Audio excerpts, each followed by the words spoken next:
हमने शुरू किया अर्ली इंडियंस, ठीक है। अर्ली इंडियंस हमने इसलिए शुरू किया कि ये आपकी और हमारी हिस्ट्री है, जो इंडिया और पाकिस्तान के लोग, ये हम सब की हिस्ट्री है, ठीक है। इस वजह से हमने शुरू किया है। नहीं, और ये जो हम गालिब लोगों जो की, खुद को हाफ अरब कहता हो उसकी हिस्ट्री तो नहीं है ये? नहीं, अभी इस चैप्टर में तो फिर उसकी भी बताएंगे हम, जो अपने आप को हाफ अरब कहता हो, हसन अच्छा। निसार जैसों की ना, हाँ, उसकी भी बताएंगे। और हम सारा जो है ना ये डिस्कस करेंगे कि हम कहाँ से आए हैं। ये पहला चैप्टर जो है ना ये इंसान की कॉमन हिस्ट्री है। फिर इंडिया वाली और पाकिस्तान वाली जो हिस्ट्री है, जिसे हम कंबाइंड तौर पे इंडिया कह सकते हैं, उसकी हिस्ट्री अभी हम कुछ आगे जब चैप्टर्स आने शुरू होंगे तो उनमें डिस्कस करेंगे। तो हम बेसिकली इस बुक का जो एक समझ लें कि आपको ओवरव्यू दे रहे हैं, इस वजह से कि हमारे दरमियान, हमारे सब कॉन्टिनेंट में बहुत सारी नफरतें हैं, लोग एक दूसरे से नफरत करते हैं। हम बेसिकली उसकी काट करने के लिए इस किताब को रिव्यू करना चाहते हैं, क्योंकि ये कास्ट सिस्टम को बताएगी, ये हमारा जो असल में जो हमारी ट्रू एंसेस्ट्री है उसको हम डिस्कस करेंगे इसमें। तो इसलिए ये बड़ी इंपॉर्टेंट है। बहुत सारे लोग हमारे यहाँ को ये समझता है कि मैं ऊंचा हूं, मैं नीचा हूं, मैं सैयद हूं, मैं ब्राह्मण हूं, मैं फलां शूदर है। ये बातों की काट भी इस किताब में साइंटिफिक तरीके से की गई है, इस वजह से। तो इसके शुरू का जो पार्ट है उसका मैंने नाम रखा है our ancestors deep into our human history, कि हमारी हिस्ट्री के अंदर जो पुरानी हमारी हिस्ट्री थी उसमें क्या हुआ था। तो चलें इसके हम पहले स्लाइड पे चलते हैं। तो नॉन कन्फर्मिस्ट आप इसे बताना चाहेंगे? जी Ghalib, let's start the presentation again. Welcome to everyone to Ghalib's Book Club. Book का इंट्रोडक्शन तो करा दिया है। बुक टोनी जोसेफ की है, अर्ली इंडियंस। इस बुक में कुछ सवाल आपका जवाब मिलेगा जो हम आज की प्रेजेंटेशन और सब्सिक्वेंटली जो अगले चैप्टर जो हम डिस्कस करेंगे वो सवाल हम डिस्कस करेंगे, उनके जवाब का हम आर्कियोलॉजिकल और जेनेटिक एविडेंस भी इन्वेस्टिगेट करके बताएंगे।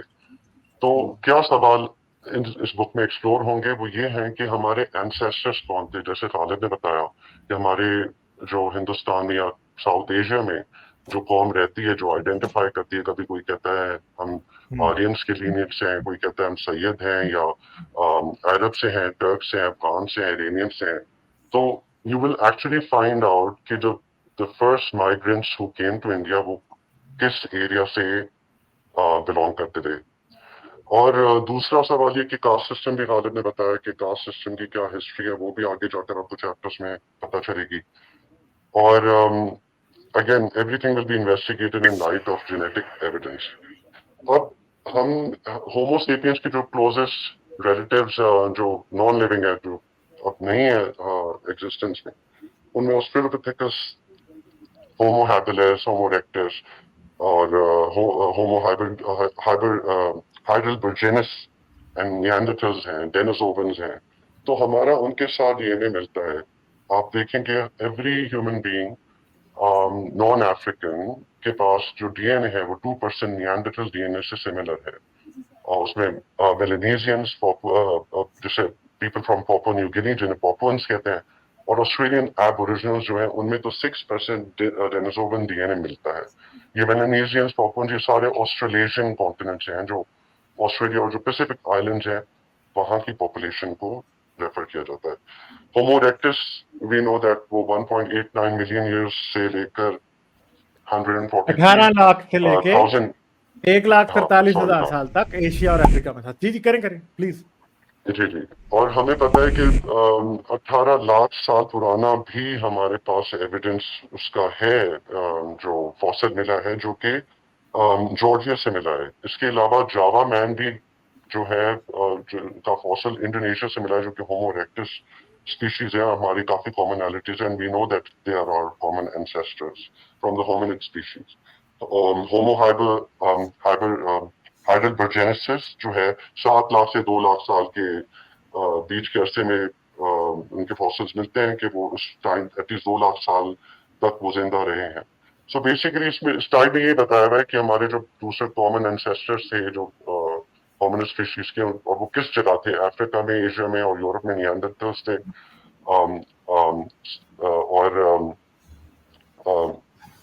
Sorry, I think Ghalib, I've covered pretty much all of the slide. You can go on to the next one. अगली हम चलते हैं। तो बात यह है कि यहाँ पे हमारी ब्रीफ हिस्ट्री है सिर्फ और सिर्फ, जिसके अंदर हम ये डिस्कस कर रहे हैं कि हमारे पास किसका कितना। जी सर।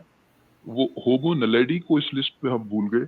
वो तकरीबन हाँ जी, 2.5 लाख से 3.5 हाँ। लाख, और वो भी उनके भी फॉसिल्स साउथ अफ्रीका से ही क्या कहते हैं मिले थे। हाँ। वो जो आपका जो राइजिंग स्टार केव सिस्टम। चलें सर, उसको हम अगली में जरूर इंक्लूड करेंगे। आपने जो उनके बारे में बताना है अभी आप अपनी तरफ से स्लाइड्स में हम उसको ऐड भी कर लेंगे सर। वो हम पहले भी कई दफा डिस्कस कर चुके हुए हैं। मतलब होमो नलेडी मतलब स्ट्राइकिंग किस्म की उनकी चीजें डिस्कवर हो रही हैं। हमने कवर किया था जब रिसेंटली, वैसे तो 2013 में इनिशियली उनके का एविडेंस साउथ अफ्रीका के अंदर से बरामद हुआ था। अब यह है कि रिसेंट टाइम्स में उनकी जो लाइफस्टाइल वगैरह की सबसे इम्पोर्टेंट बात ये कि उन्होंने वो जो ड्राइंग्स, जो उनकी केव ड्राइंग्स क्या कहते हैं जो डिस्कवर हुई, वो इतनी टेलिंग है क्योंकि उनके अंदर कुछ ज्योमेट्रिकल फिगर्स हैं।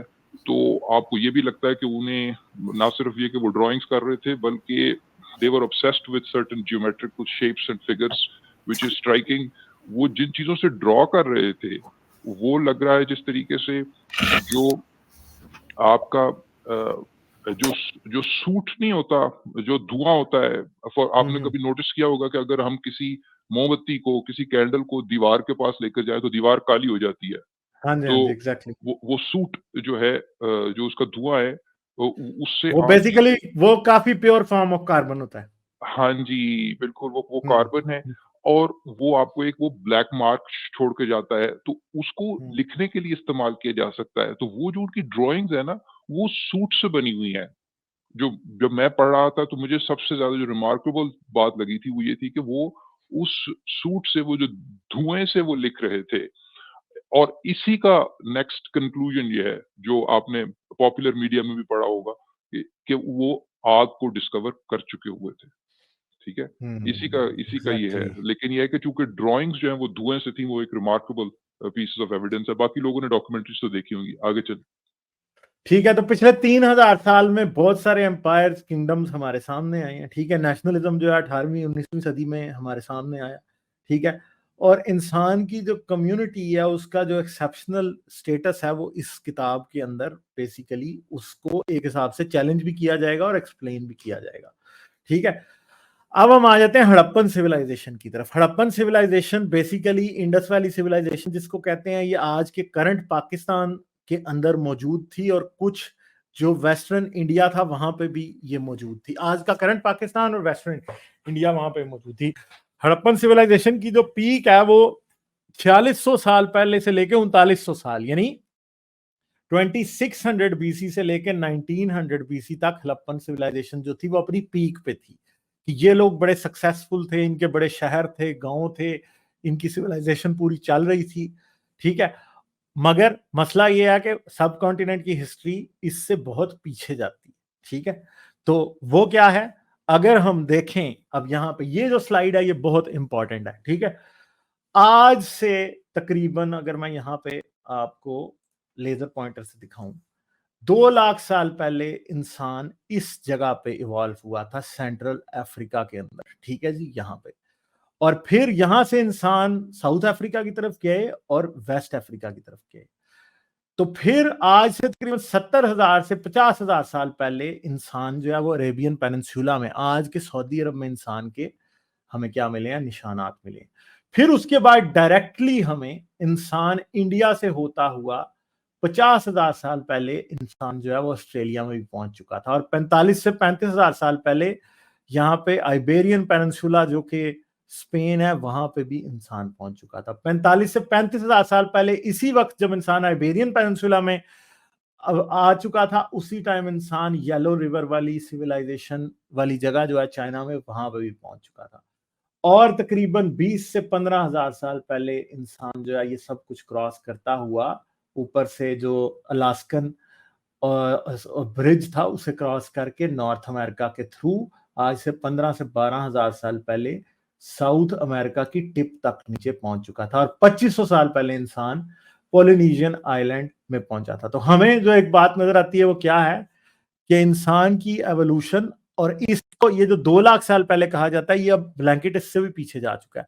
3 लाख साल पहले modern, anatomically modern human beings evolve हो चुके थे, यानी होमो सेपियन इवॉल्व हो चुके थे। वो शेप में तो हम जैसे थे, मगर शायद मेंटल कैपेबिलिटी में और बहुत सी और चीजों में हमारे जैसे नहीं थे। तो इंसान की हिस्ट्री कितनी लंबी है देखें। हमने 4600 ईयर्स पीछे हमने बात की कि इंडिया में हड़प्पन सिविलाइजेशन एग्जिस्ट करती थी, मगर आप ये बात अंदाजा लगाएं कि 2 लाख साल पहले भी इंसान मौजूद था। 65,000 ईयर्स पहले भी इंसान मौजूद था। 50,000 ईयर्स पहले, 65,000 ईयर्स पहले जो है ना इंसान असल में कहीं इंडिया में आया था, ठीक है, 60,000 ईयर्स।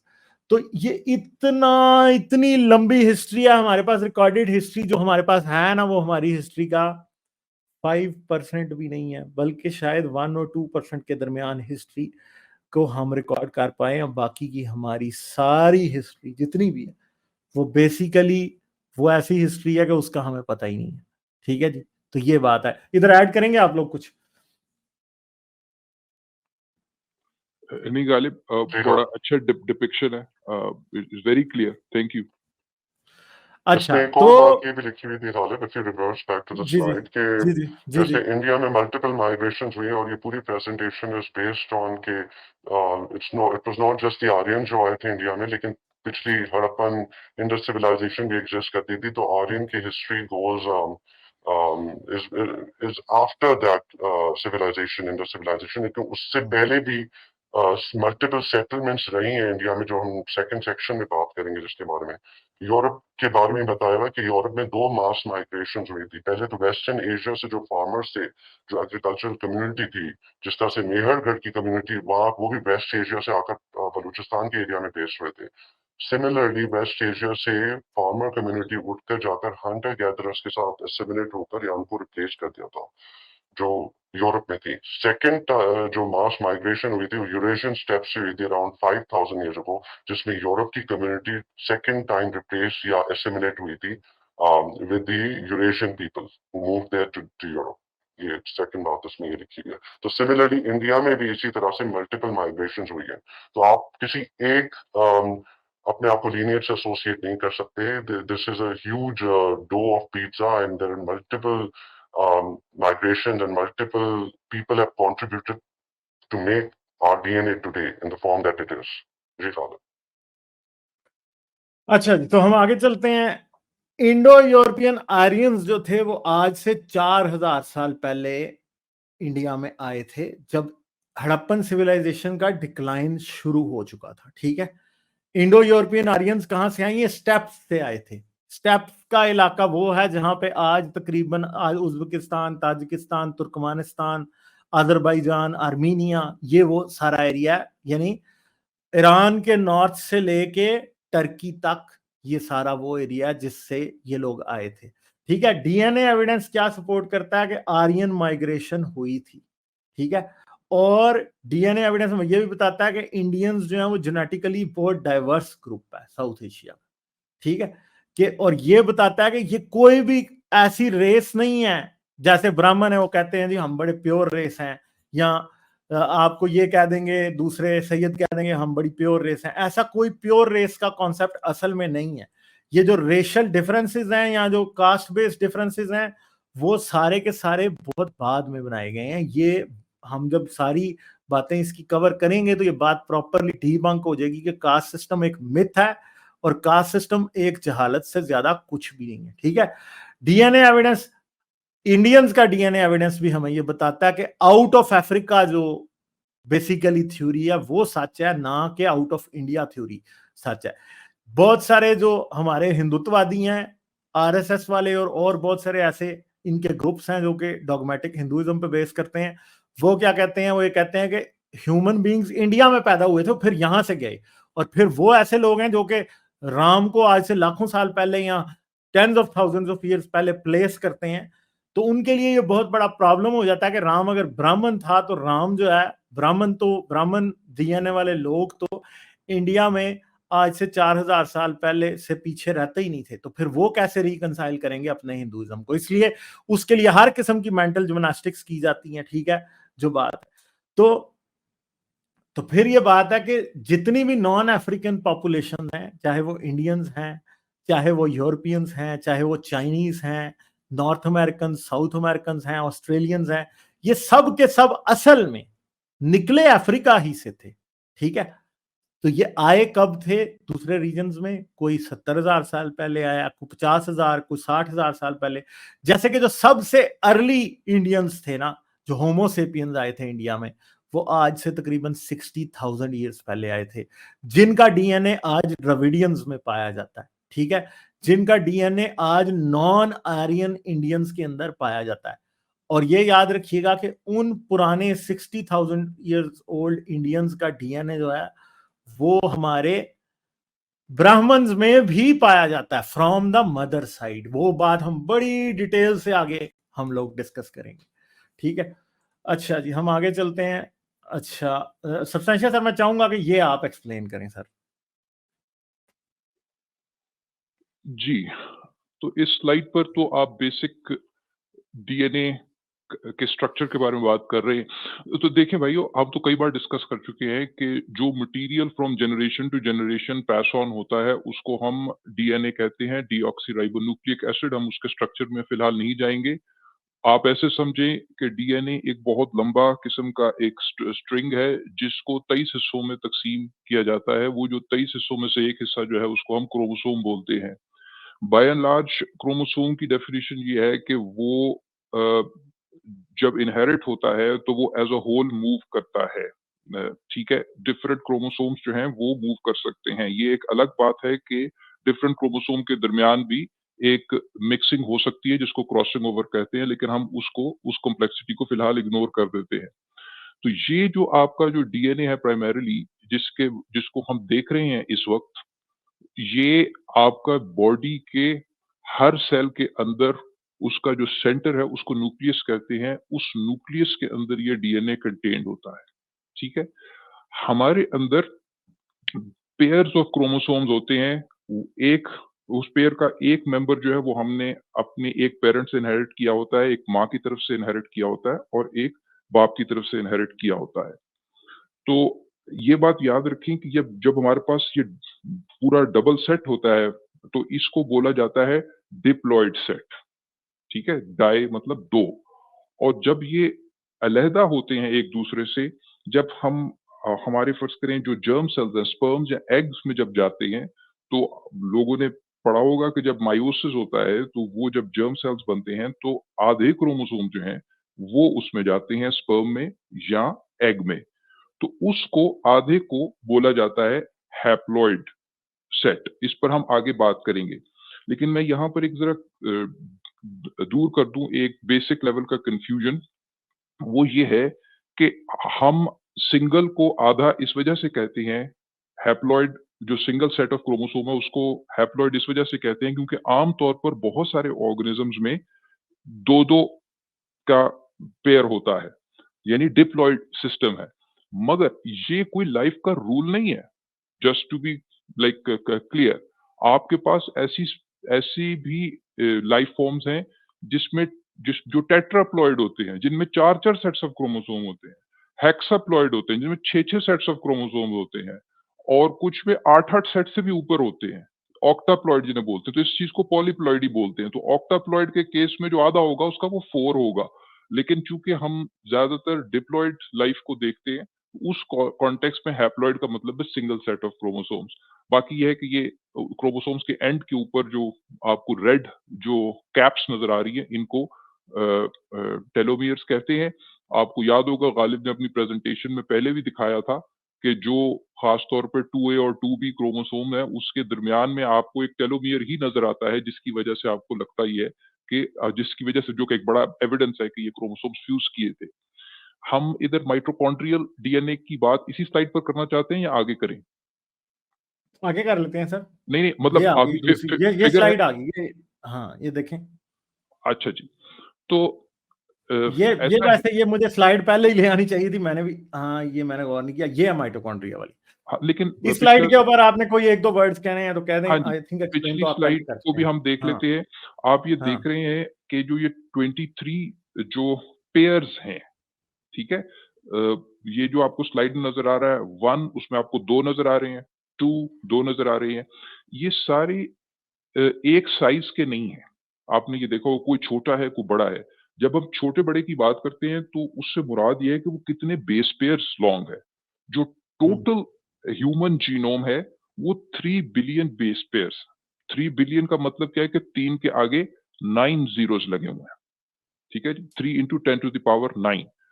तो आपके ये जो क्रोमोसोम्स हैं ये उसके ऊपर स्पैन कर रहे हैं। और जो ये पहले जो 22 पेयर्स हैं, 22 क्रोमोसोम्स जो हैं उनको जिस तरह यहाँ लिखा हुआ वो ऑटोसोमल क्रोमोसोम्स कहलाते हैं, और जो 23वां है वो क्रोमोसोम है जिसको सेक्स क्रोमोसोम कहते हैं। इसमें जो मेल्स हैं उनमें वो एक एक्स होता है और दूसरा वाई होता है, और आपकी जो फीमेल्स हैं उनमें दोनों एक्स होते हैं। मेल में जो एक्स है, याद रहे, वो गारंटीड है कि मेल में जो एक्स आया वो उसकी माँ की तरफ से आया है, और जो वाई है वो उसकी जाहिरी बात है उसके बाप की तरफ से आया है। लेकिन फीमेल में जो एक्स है, एक एक्स तो माँ की तरफ से आया लेकिन एक एक्स बाप की तरफ से आया। तो इस बात को भी याद रखें। इसके अलावा भी आपकी डिफरेंट किस्म की क्रोमोसोम्स की डिस्ट्रीब्यूशन होती हैं जो इंटरसेक्स और वगैरह, वो जरा चूंकि माइनॉरिटी में होते हैं तो वो हम नहीं दिखा रहे, लेकिन हम उनको भी एक्नॉलेज करते हैं, वो भी हमारे उसी तरीके से बहन भाई है। अच्छा जी, आगे चलें जी। माइटोकॉन्ड्रिया जो है वो आपकी सेल के न्यूक्लियस से बाहर होता है। जिस तरीके से आपको ये नजर आ रहा है कि ये एक वो समझिए कि जो आपकी जो जब हम डाइजेशन हमारी होती है और जो एक्चुअली और हेलो? रेस्पिरेशन होती है और एनर्जी प्रोडक्शन होती है, एनर्जी प्रोडक्शन जो है वो माइटोकॉन्ड्रिया के अंदर होती है। तो माइटोकॉन्ड्रिया जो है वो न्यूक्लियस से बिल्कुल मुख्तलिफ है। उसके अंदर अपना डीएनए है जिसका न्यूक्लियर डीएनए से कोई ताल्लुक नहीं है। जो माइटोकॉन्ड्रियल डीएनए है वो देखिए यहाँ पर ये जो फिगर दिखाई गई है वो ये दिखाई गई है कि जो माइटोकॉन्ड्रियल डीएनए है वो रिंग शेप में है या सर्कुलर शेप में है। ये सबसे बड़ा एविडेंस है कि जो माइटोकॉन्ड्रिया जो जो जो कि एक सेल का ऑर्गेनेल है, ये एक कंट्रोवर्सी थी एक जमाने में। अगर आप इसको फॉलो करते हैं, मेरे ख्याल से हमने कवर भी किया हुआ है पहले ये, कि ये कंट्रोवर्सी ये थी, ये 1980s के ज़माने के अंदर कंट्रोवर्सी थी। वो ये कंट्रोवर्सी थी कि ये जो माइटोकॉन्ड्रियल डीएनए है, ये आया जो न्यूक्लियर डीएनए था, उसकी स्प्लिटिंग से कोई अलहदा होकर ऑर्गेनेल बन गया हुआ है, या कि ये किसी प्रोटोबैक्टीरिया से जो प्रोकैरियोट्स है, उनसे इनहेरिटेड हुआ है। ये एक कंट्रोवर्सी हुआ करती थी बायोलॉजी में, वंस अपॉन अ टाइम। लेकिन ये कंट्रोवर्सी अब हतमी तौर पर सेटल हो चुकी हुई है। आपके पास क्लियर कट एविडेंस मौजूद है कि जानवरों में जो माइटोकॉन्ड्रिया है वो भी प्रोकैरियोट से आया हुआ है, और जो प्लांट्स में जो क्लोरोप्लास्ट्स हैं, जो प्लांट्स की एनर्जी सेंटर्स हैं, जो क्लोरोप्लास्ट्स हैं, वो भी बैक्टीरिया से ही इनहेरिटेड है।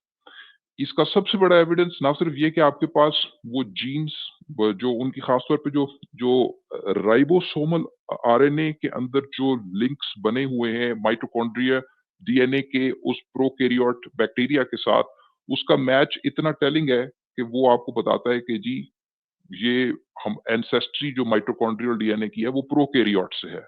नंबर 1। नंबर 2, जो न्यूक्लियर डीएनए है वो इस तरह सर्कुलर अरेंज नहीं करता, ठीक है जी। वो अप्रॉक्सीमेट बात कर रहा हूं मैं, अप्रॉक्सीमेटली आप उसको लीनियर कह सकते हैं।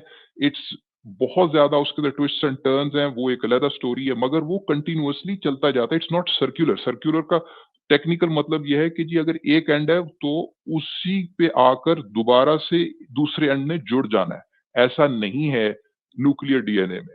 माइटोकॉन्ड्रियल डीएनए का एक ये रिंग शेप बनती है, और ये वही सॉर्ट ऑफ डीएनए अरेंजमेंट है जो कि प्रोकैरियोट्स में है। ये भी एक बहुत बड़ा एविडेंस है कि लोग सवाल करते हैं ना कि ये क्या हम प्रोकैरियोट से इनहेरिटेड हैं कि नहीं है? क्या हम जो जो जो हमारा सिंगल सेल एंसेस्टर कोई था, हम उससे आए हैं कि नहीं आए? ये भी एक बहुत बड़ा एविडेंस है कि हमारे अंदर सर्कुलर डीएनए मौजूद है आज की तारीख में। आखिरी बात ये है कि ये जो माइटोकॉन्ड्रियल डीएनए है, वो मेरे ख्याल से गालिब आगे स्लाइड में बयान करेंगे, लेकिन वो ये है कि ये हम अपनी माँ से लेते हैं, ठीक है? ये माँ की तरफ से आता है, रिगार्डलेस कि हम मेल हैं या फीमेल हैं।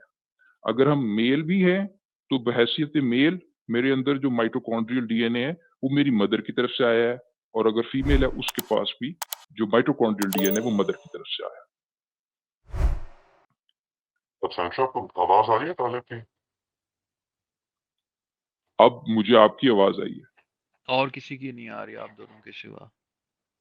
हाँ, मेरी आवाज आ रही तालिब है? आपकी हाँ आ रही है। I think you were on mute. का कुछ इशू चलता रहता है आजकल। अच्छा, तो हाँ जी, आप बताना चाहेंगे नॉन कन्फर्मिस्टिक्स के बारे में? नहीं तालिब, आप करें बात। या चले मैं कर देता हूँ, अगर आप दूसरी स्लाइड पहले उठा दीजिएगा। इसमें यही बात बताइए कि जो जेनेटिक्स आज जो इतनी एडवांस हो चुकी है कि हमने कॉमन मार्कर्स और common identifiers on basis of mutation determine कर दी है बिटवीन पॉपुलेशन, जिसकी वजह से हम अपनी एंसेस्ट्री ट्रेस बैक कर सकते हैं। जिस तरह से सब्सटेंशिया ने बताया कि माइटोकॉन्ड्रियल डीएनए हम इनहेरिट करते हैं अपनी माओ से, और that is true for both men and women.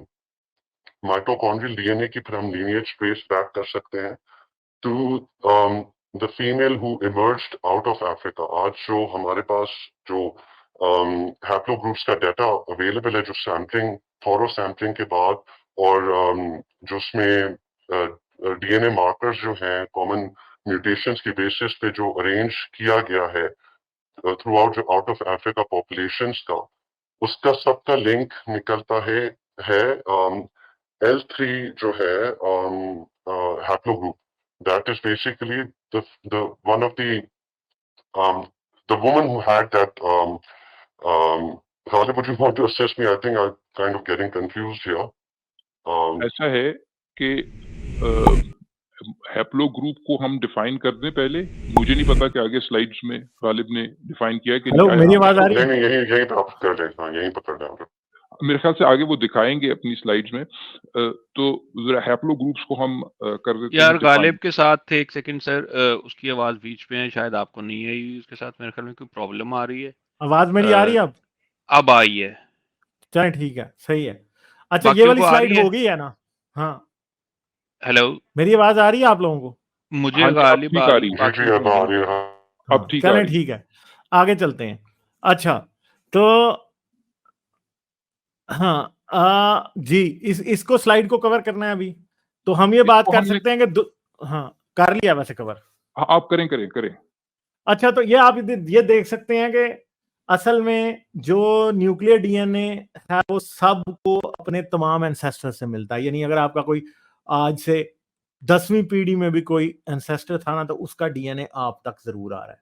मगर माइटोकॉन्ड्रियल डीएनए जो होता है वो सिर्फ मां से मिलता है, ठीक है, मां की तरफ से आता है सिर्फ और सिर्फ। और वाई क्रोमोसोम जो मेल्स को मिलता है वो सिर्फ बाप की तरफ से आता है। इसलिए माइटोकॉन्ड्रियल डीएनए के अंदर जो मार्कर्स होते हैं, जैसे मैंने आपको बताया, मार्कर्स असल में कुछ स्पेशल म्यूटेशंस होती हैं जो कि माइटोकॉन्ड्रियल डीएनए के अंदर हो जाती हैं और वाई क्रोमोसोम के अंदर भी हो जाती हैं। उसकी वजह से ये डिटरमिन किया जा सकता है कि इसका एंसेस्टर पीछे से कहां से, किस लाइन से आ रहा है, क्योंकि यूनिक आपको डीएनए मिल रहा होता है एक, जो कि आपको मिलता ही चला जा रहा होता है एक लाइन से, ठीक है। तो फिर ये आसानी से पता लग जाता है कि पीछे से आपकी एंसेस्ट्री कहां से आ रही है, ठीक है। तो वाई क्रोमोसोम और माइटोकॉन्ड्रियल डीएनए के थ्रू ये पता लगाया जा सकता है कि अगर आज हम इंडिया में रहते हैं तो हमारा जो बहुत डिस्टेंट एंसेस्टर था आज से 50,000 साल पहले, कहीं वो अरेबिया में तो नहीं रहता था, या फिर आज से 1 लाख साल पहले वो अफ्रीका में रहता था या नहीं, ये पता लगाया जा सकता है। क्या हमारी जो मैटरनल लाइन है वो, उसकी जो एंसेस्टर थी वो अफ्रीका में रहती थी या नहीं, जो हमारा वाई क्रोमोसोम की लाइन है, जो मेल लाइन है, उनका जो एंसेस्टर था वो अफ्रीका में रहता था या नहीं।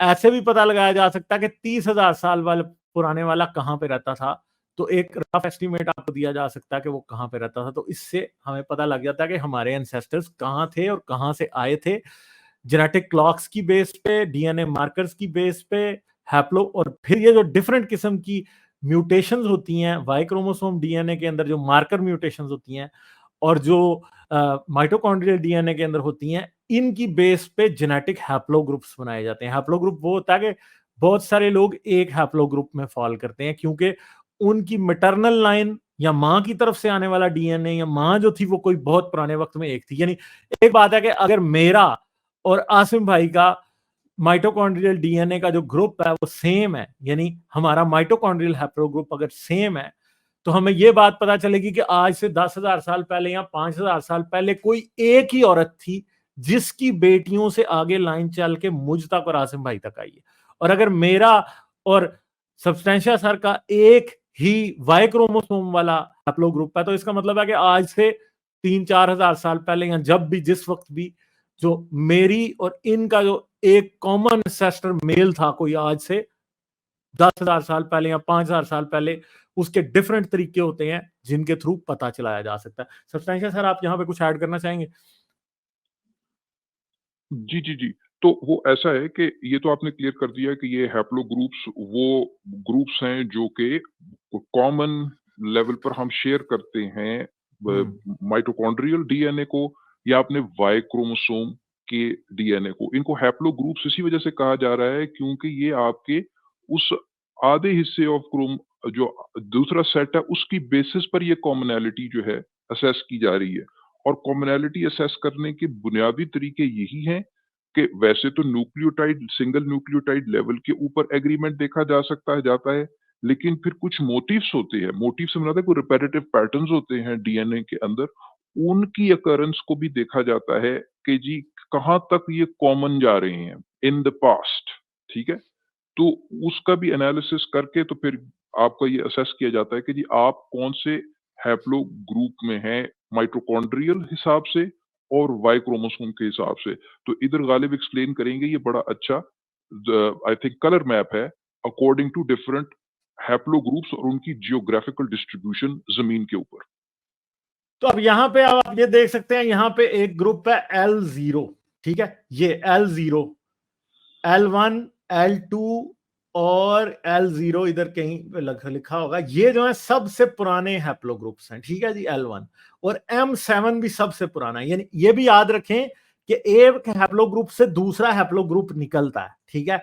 यानी ये ब्लू, ये L2, L1, ठीक है, ये और M यहाँ पे 7, ठीक है, M7 आई थिंक कि मेरे से पिक्चर प्लेस करने में ना थोड़ी गलती हो गई है, इसके नीचे थी लाइन, ठीक है।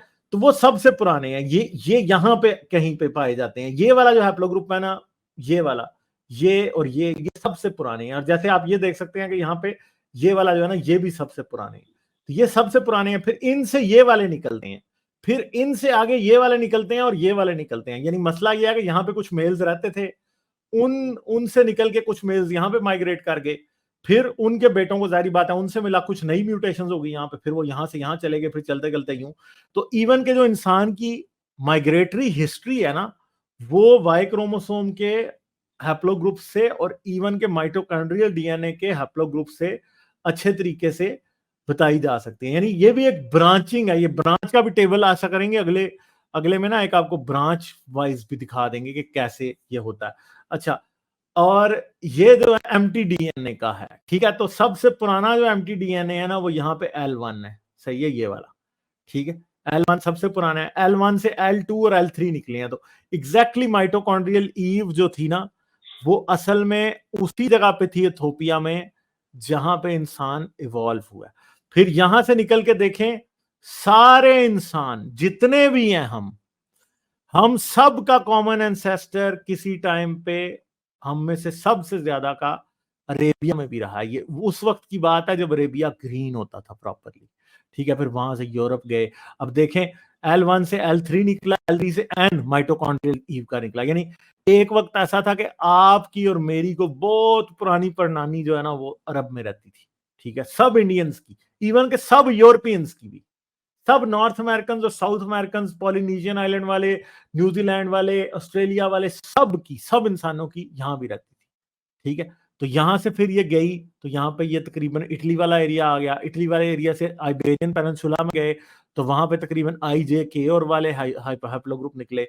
फिर यहां से N गए तो TUV वाले निकले, HUX निकले, ठीक है। फिर सारे चलते चलते आ गए, ये इस तरह से हैप्लोग्रुप निकले। सर, आप कुछ कहेंगे इस बारे में? इसमें मैं कमेंट दे दूं, हाँ। अब कमेंट में ये दे दूं कि दो बातें नोट करने वाली हैं।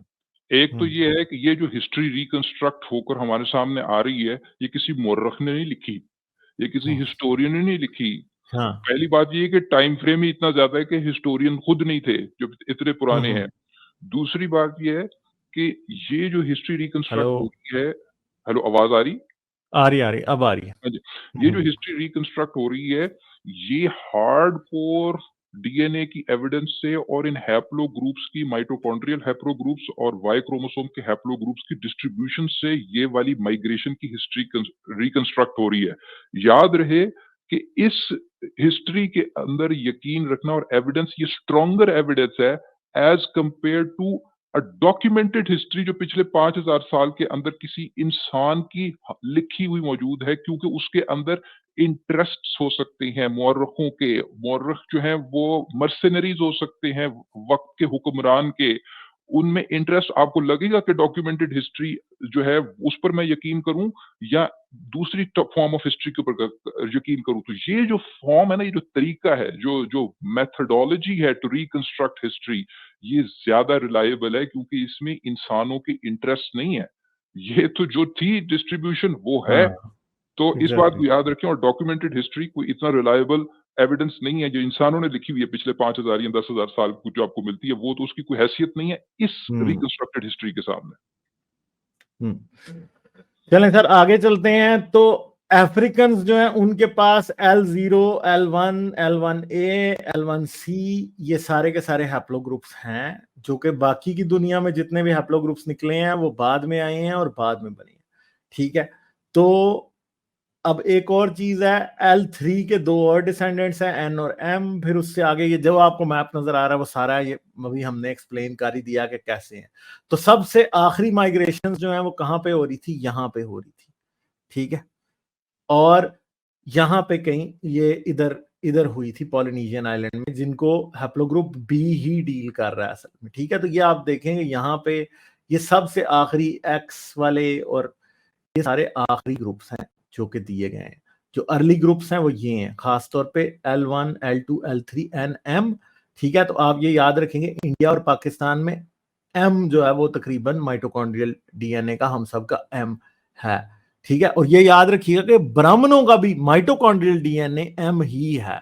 ये भी ये आगे हम बहुत डिटेल में ये बातें बाद में करेंगे इसके अंदर। ठीक है, तो वाई क्रोमोसोम की बेसिस वो ये है। अच्छा सर, इसको आप एक्सप्लेन करेंगे या मैं करूं? आप करें। मुझे हाँ जी, तो ये वाई क्रोमोसोम, हाँ ये वाई क्रोमोसोम के हैप्लोग्रुप्स का भी चार्ट है। अगर हम ये देखें तो वाई डीएनए एडम जो है ना, ये एक स्टार है यहाँ पे। ठीक है, इससे ये शो होता है। यहाँ पे हमारा वाई डीएनए एडम जो था ना, वो आज से तकरीबन कोई आई थिंक के 1 लाख साल पहले मौजूद था, और उससे ही सारे वाई क्रोमोसोम के हैप्लोग्रुप्स निकले हैं। जो सबसे पुराने वाई क्रोमोसोम के हैप्लोग्रुप्स हैं वो B1, A1, A2, A3 हैं।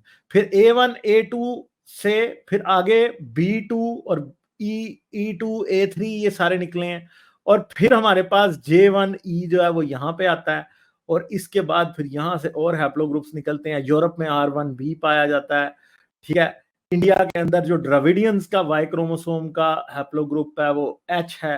ठीक है, और द्रविडियन, एलामो द्रविडियन वो हैं जो इरेनियंस और नॉर्थ इंडियंस के डिसेंडेंट्स हैं, उनके अंदर हैप्लोग्रुप R1A और L जो है ये पाए जाते हैं। ठीक है, इस तरह R2A फिर साउथ इंडिया में पाया जाता है। फिर यहाँ से अगर हम निकलें तो ऑस्ट्रेलिया में C4, K4 पाए जाते हैं। Q3 जो साउथ अमेरिका में पाया जाता है। Q3 जो है वो R1B से बना है।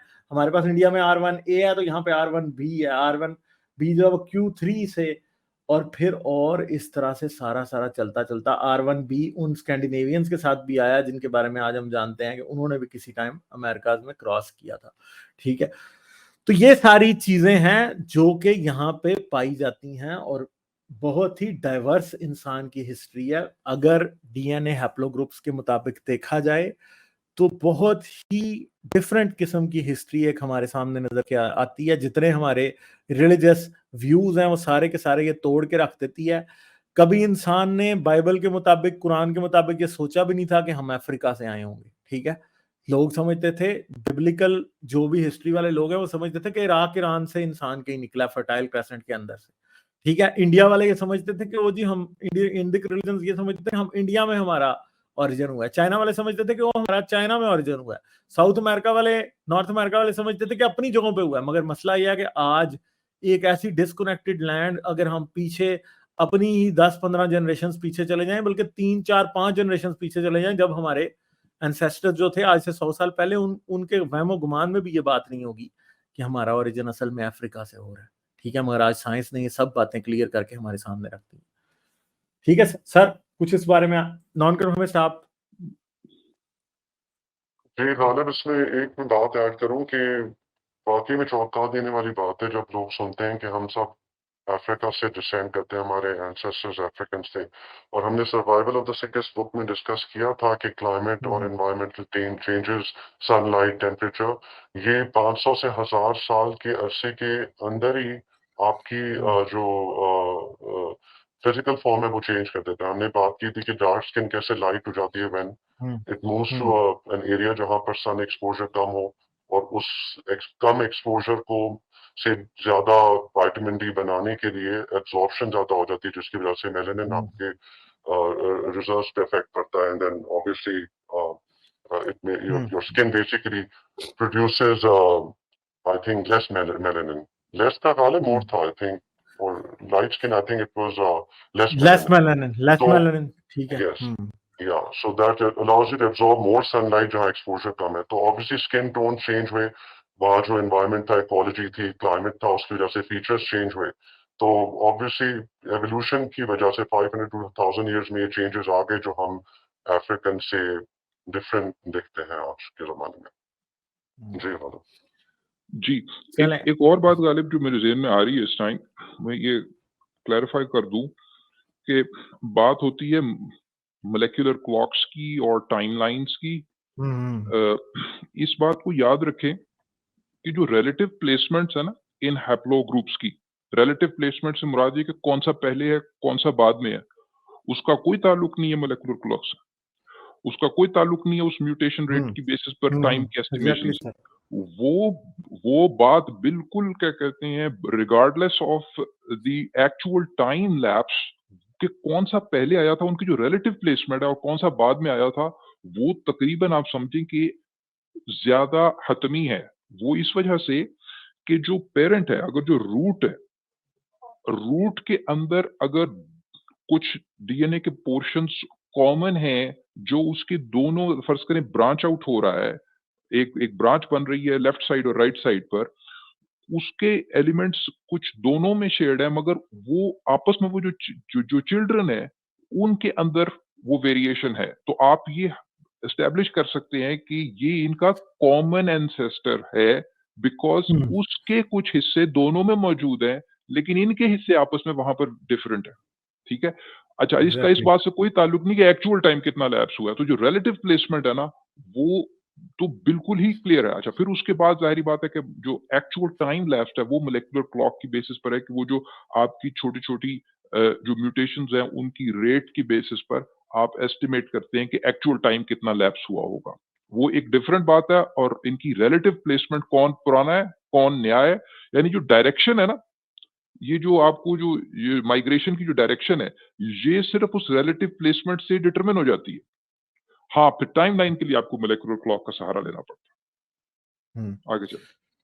तो ये बात है भाई कि शुरू में mtDNA का जो ग्रुप L3 था और Y क्रोमोसोम का जो हैप्लोग्रुप CT था, ये दोनों अफ्रीका से निकले और ये बाकी की दुनिया में आए।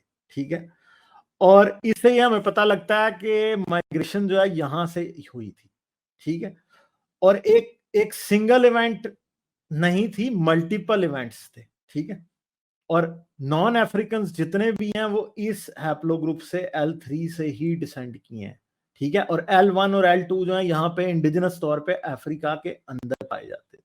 ठीक है, पॉपुलेशन जेनेटिक्स जो है वो हमें ये दिखाती है कि जो L3 है वो तकरीबन 70,000 साल पहले, ये तकरीबन ये इस स्ट्रेट को क्या कहते हैं, मुझे अब इसका सही नाम नहीं याद, मैं आइल ऑफ, इसका मुझे नाम नहीं सही तरह याद, ये कौन सी जगह इसको कहते हैं, जब आइस एज थी तो ये मोस्ट प्रॉब्ली रेड सी नहीं था और ये जुड़ा हुआ था, और जो अरेबिया वो अफ्रीका का ही पार्ट था, ठीक है।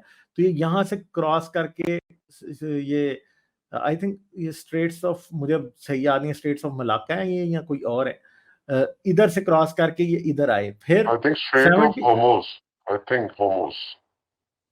हाँ शायद हरमूज, Strait of हरमूज, Hormuz, हाँ हाँ हर हरमूज, हाँ, हरमूज, वो एग्जैक्ट। इलाका Hormuz, उसी तो में ये Hormuz, वो है, Hormuz. तो यहाँ से एन लीनिएज आई, फिर एम लीनिएज आई, ठीक है, और फिर आगे हमारा सारे का सारा जो स्प्रेड है वो हुआ।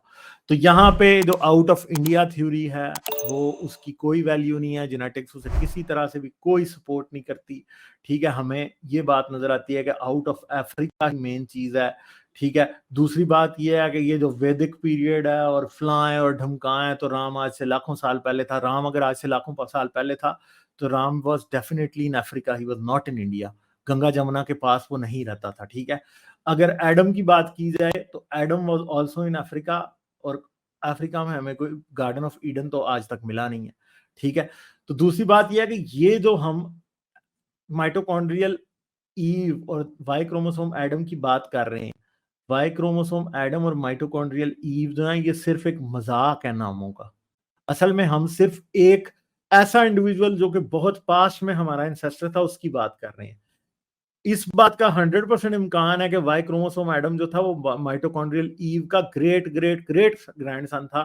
शायद उनमें 10,000 साल का फर्क हो, 5,000 साल का फर्क हो, या 20,000 साल का फर्क हो। There is no way to tell. हमें अंदाजा है कि माइटोकॉन्ड्रियल ईव जो थी वो वाई क्रोमोसोम एडम से पहले थी, और इस बात का ना होने के बराबर चांस है कि माइटोकॉन्ड्रियल ईव और वाई क्रोमोसोम एडम इकट्ठे थे। और ये भी बात याद रखेंगे, वाई क्रोमोसोम एडम और माइटोकॉन्ड्रियल ईव के वक्त में वो दुनिया में कोई दो अकेले इंसान नहीं थे, या वो अकेले इंसान नहीं थे, उनके अलावा भी बहुत सारे और इंसान थे, ठीक है। और उन्होंने हमारे वाई क्रोमोसोम और एक्स क्रोमोसोम में कंट्रीब्यूट नहीं किया उनके डीएनए, मगर हमारे ऑटोसोमल सेल्स के अंदर जो हमारे दूसरे क्रोमोसोम्स, ऑटोसोमल क्रोमोसोम्स, उनके अंदर उन सब ने कंट्रीब्यूट किया जो कि उस टाइम ह्यूमन स्पीशीज के अंदर एग्जिस्ट करते थे। जो भी औलाद पैदा करके मरा उसने जरूर कंट्रीब्यूट किया, ठीक है जी। तो सर इस पे आप लोग दोनों कोई कंक्लूडिंग रिमार्क्स दें, फिर इसके बाद हम आगे चलते हैं। नहीं आगे चलें, ये आपकी बात बिल्कुल बस ये एंड है, आखिरी है। बेहतरीन है कि ये जो इनको ईव और एडम का नाम दिया गया है ये वैसे ही क्या कहते हैं एज अ सिंबॉलिक तौर पर और मजाक के तौर पर दिया गया। इसका मतलब ये नहीं है कि कोई हजरत आदम या हजरत हव्वा डिस्कवर हो गए हुए, क्योंकि जिस तरह अभी गालिब बता रहे थे कि जो माइटोकॉन्ड्रियल ईव है वो इस टाइमलाइन पे is much earlier as compared to